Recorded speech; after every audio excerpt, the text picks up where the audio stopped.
रामलल्लाच्या मूर्तीची आज गर्भगृहात स्थापना। 22 जानेवारीला केंद्र सरकारी कर्मचाऱ्यांना हाफ डे सुट्टी, तर 22 जानेवारीला पुण्यात चिकन मटणची दुकानं बंद।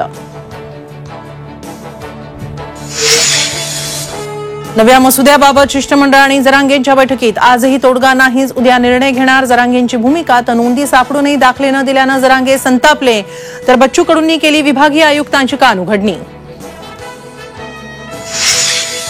आतापर्यंत सापडलेल्या 54 लाख कुणबी नोंदी प्रमाणपत्रांचं तातडीनं वाटप करा, सरकारचे आदेश। जरांगेंची डेडलाईन जवळ येतात सरकारची धावाधाव। ठाकरे गटाचे आमदार राजन साळवींची एसीबीकडून 9 तास चौकशी। साळवींच्या बँकेतील लॉकरची तपासणी, बेहिशोबी मालमत्तेप्रकरणी साळवींविरोधात गुन्हा दाखल, तर सूरज चव्हाणला 4 दिवसांची ईडी कोठडी।